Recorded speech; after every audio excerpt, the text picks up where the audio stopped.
Día 34. Pensando como un siervo. Mi siervo Caleb piensa diferente y me sigue radicalmente. Números 14:24. Piensen en ustedes de la misma manera que Cristo Jesús pensó de sí. Filipenses 2:5. El servicio empieza en su mente. Ser siervo requiere un cambio mental, un cambio en sus aptitudes. Dios siempre está más interesado en por qué hacemos algo que en lo que hacemos. Las actitudes cuentan más que los logros. El rey Amasías perdió el favor de Dios porque él hizo lo correcto en los ojos del Señor, pero no con un verdadero corazón. Los siervos genuinos sirven a Dios con una mentalidad que tiene 5 actitudes. Número 1, los siervos piensan más en otros que en sí mismos. Los siervos se enfocan en otros, no en ellos mismos. Esta es la verdadera humildad. No que pensemos menos de nosotros mismos, sino que pensemos menos en nosotros mismos. Se olvidan de sí mismos. Pablo dijo, olvídense de ustedes mismos por un tiempo para que extiendan una mano ayudadora. Esto es lo que significa perder la vida, olvidarse de ustedes mismos en el servicio de otros. Cuando dejamos de enfocarnos en nuestras propias necesidades, nos hacemos conscientes de las necesidades a nuestro alrededor. Jesús se vació de sí mismo al tomar la forma de un siervo. ¿Cuándo fue la última vez que usted se vació de usted mismo para el beneficio de otro? No puede ser un siervo si está lleno de sí mismo. Es solo cuando nos olvidamos de nosotros mismos que hacemos las cosas que merecen ser recordadas. Desgraciadamente, bastante del servicio que hacemos es a menudo para servirnos a nosotros mismos. Servimos para hacer que le gustemos a otros, para ser admirados o para lograr nuestras metas. Eso es manipulación, no ministerio. Mientras servimos así, lo que hacemos en realidad es solo pensar en nosotros mismos todo el tiempo. Qué noble y qué maravillosos que somos. Algunas personas tratan de usar su servicio como un instrumento para hacer tratos con Dios. Dios, haré esto por ti si haces esto por mí. Los siervos genuinos no tratan de usar a Dios para sus propios propósitos. Dejan que Dios los use para sus propósitos. Esta capacidad de olvidarnos de nosotros mismos, como la fidelidad, es extremadamente rara. De todas las personas que Pablo conocía, Timoteo fue el único ejemplo que Pablo podía dar. Pensar como siervo es difícil porque reta el problema básico de mi vida.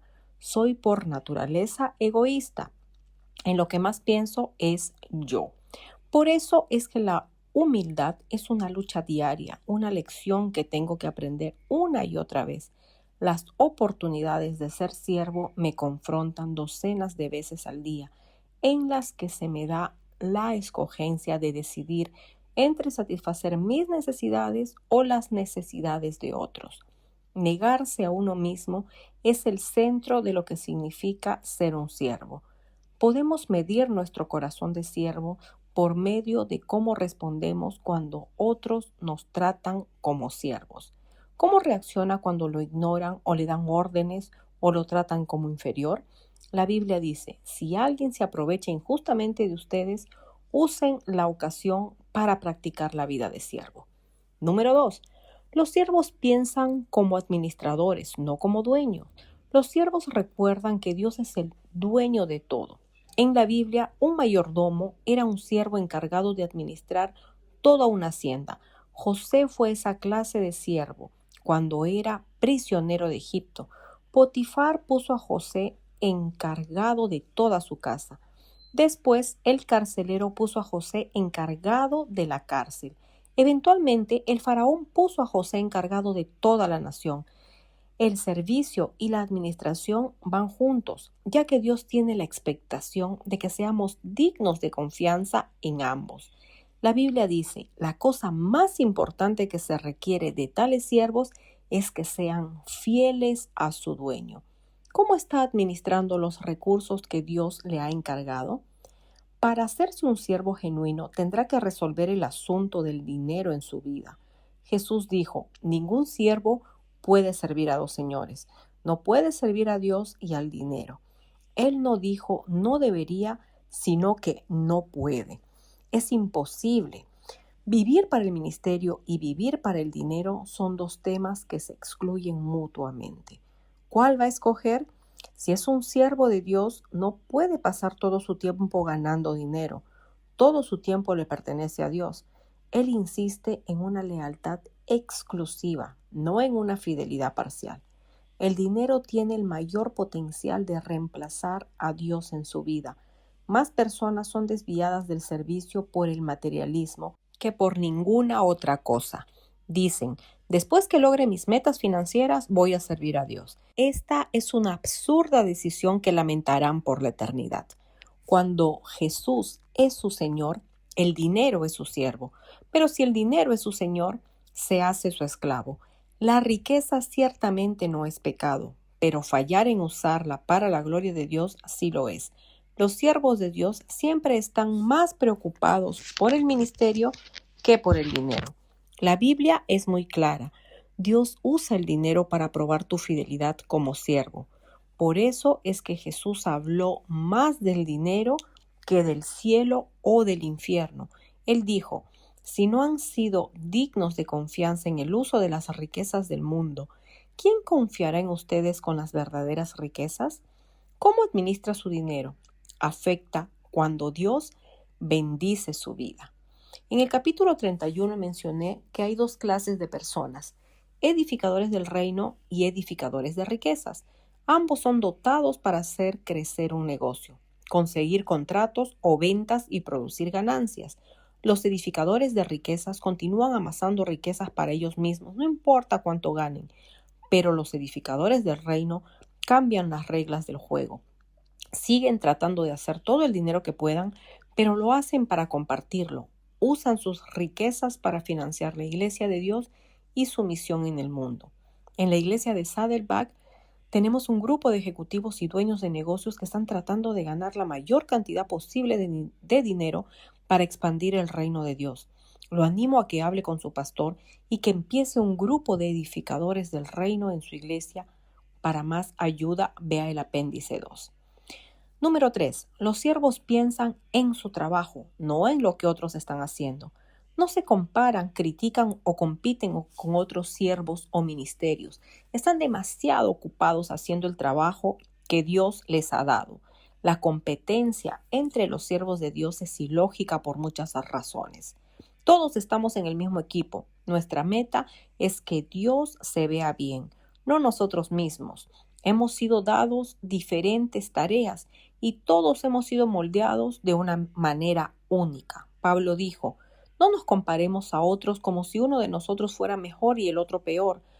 Tenemos cosas muchísimas más interesantes que hacer con nuestras vidas. Cada uno de nosotros es un original. No hay lugar para celos infantiles entre los siervos. Cuando está ocupado sirviendo, no tiene tiempo para criticar. Todo el tiempo usado en criticar a otros es tiempo que puede ser usado para ministrar.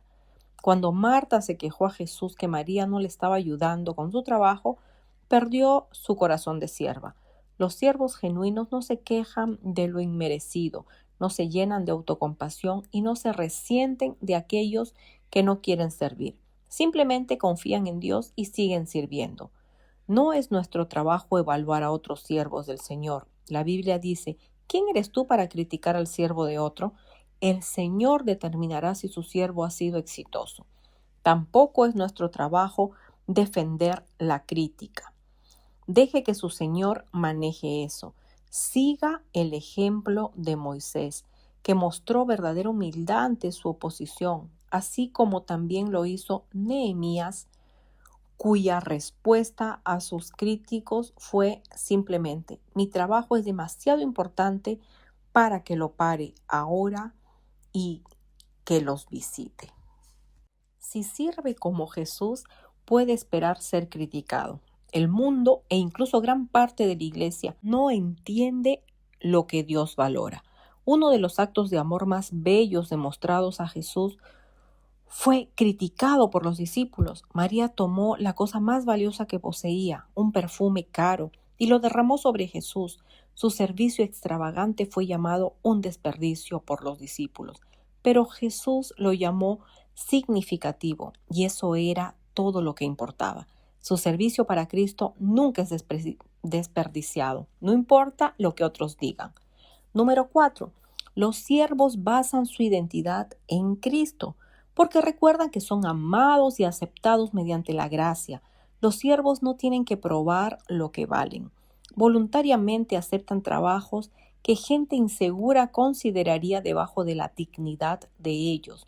Uno de los ejemplos más profundos de servir con un autoconcepto seguro es cuando Jesús le lavó los pies a sus discípulos. Lavar los pies era el equivalente a ser un lustrador de zapatos, un trabajo sin estatus. Pero Jesús sabía quién era y por lo tanto ese trabajo no afectó su concepto de sí mismo. La Biblia dice, Jesús sabía que el Padre había puesto todas las cosas bajo su poder y que había venido de Dios. Entonces se levantó de la cena, se quitó su manto y se ciñó una toalla a la cintura. Si va a ser un siervo, tiene que consolidar su identidad en Cristo. Solo las personas seguras de sí mismas pueden servir. Las personas inseguras siempre andan preocupadas de cómo lucen a otros. Temen que se descubrirán sus debilidades y se esconde bajo capas de orgullo protectivo y de pretensiones. Cuanto más inseguro sea, más querrá que otros le sirvan y más necesitará de la aprobación de otros. Henry Newman dijo, para que podamos servir a otros tenemos que morir a ellos. Esto es, tenemos que dejar de medir nuestro significado y valor con la regla de medir a otros. Así nos hacemos libres para ser compasivos. Cuando basa su valor y su identidad en su relación con Cristo, es libre de las expectaciones de otros, y eso le permite verdaderamente servirlos mejor. Los siervos no necesitan cubrir las paredes de su casa con placas y premios para validar su trabajo. No insisten en que sean llamados por títulos y no se cubren con túnicas de superioridad. Los siervos encuentran los símbolos de estatus innecesarios y no miden su valor por sus logros. Puede que se alaben, pero la única aprobación que cuenta es la aprobación del Señor.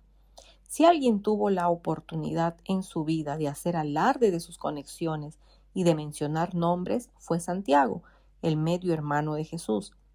Él tenía las credenciales de haber crecido con Jesús como su hermano. Sin embargo, en la introducción de su carta, él simplemente se refirió a sí mismo como un siervo de Dios y del Señor Jesucristo.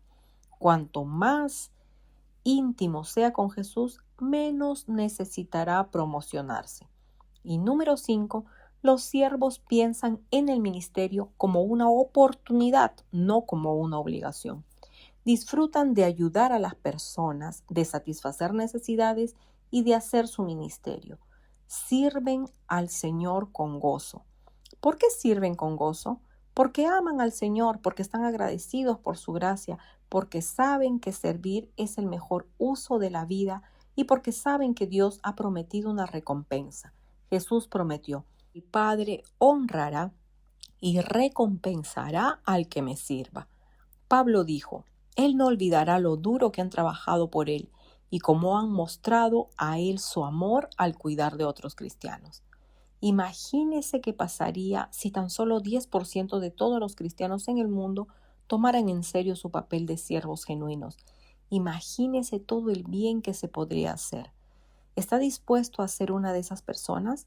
No importa cuál sea su edad, Dios lo usará si empieza a actuar y a pensar como un siervo.